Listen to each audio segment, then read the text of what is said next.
An intense nationwide manhunt is now on for the people behind the attack. Congress is planning to move ahead with impeachment votes against President Trump. Natalie Brand has the very latest for WJZ from Capitol Hill. Vice President Mike Pence arrived at the White House this afternoon as CBS News has learned he and President Trump are barely speaking to each other. While Democratic leaders have called on Mr. Pence to invoke the 25th Amendment to remove President Trump from office, House Democrats are also discussing moving forward with articles of impeachment. I think the American people have seen enough, and they are ready for us to do the job of impeaching this man. House Democrats say they could vote as soon as next week, but there's limited time for a Senate trial to remove the president before the inauguration. I think it's a ridiculous discussion to have.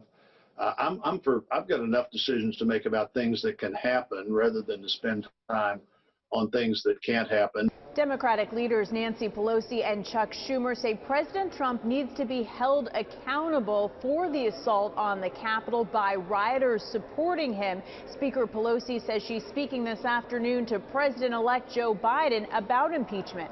We're going to do our job, and the Congress can decide how to proceed with theirs. President Trump released a video last night condemning the violence more than 24 hours after the assault. Despite weeks of calling the election rigged, he now says it's time for unity. A new administration will be inaugurated on January 20th. My focus now turns to ensuring a smooth, orderly, and seamless transition of power. But the president did not specifically concede and says he will not attend President-elect Biden's inauguration. Natalie Brand, CBS News, Capitol Hill. And here's a look at all the Trump administration officials who have now resigned, including a number of national security advisors, top press aides, and so far, 2 cabinet members.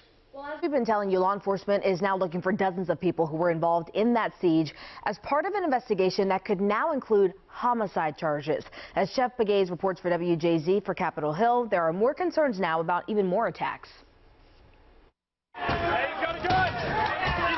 The violent domestic terrorism seen on Capitol Hill on Wednesday killed Capitol Police Officer Brian Sicknick, a 12-year veteran who most recently served in the department's first responder unit. In a statement, Capitol Police said Officer Sicknick collapsed after a confrontation with violent rioters, and his death is being investigated as a possible homicide. Sicknick's death comes hours after the U.S. Capitol Police Chief and House and Senate Sergeants-at-Arms stepped down after outrage from the police union and both sides of the aisle on Wednesday's security failures. They could have killed us all. They could have destroyed the government.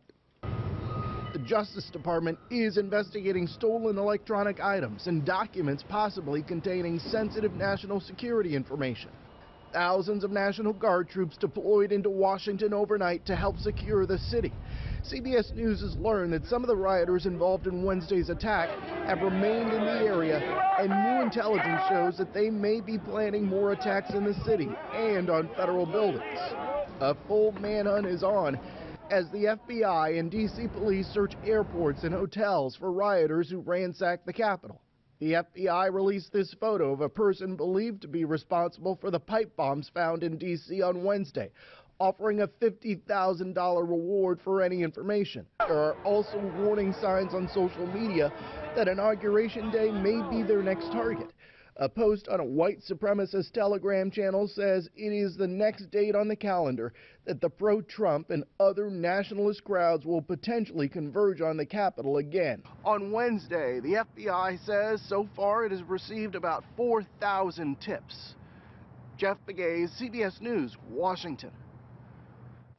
Well, of course, WJZ will stay on top of the crisis at the Capitol, bringing you the newest information. You can catch up anytime at WJZ.com.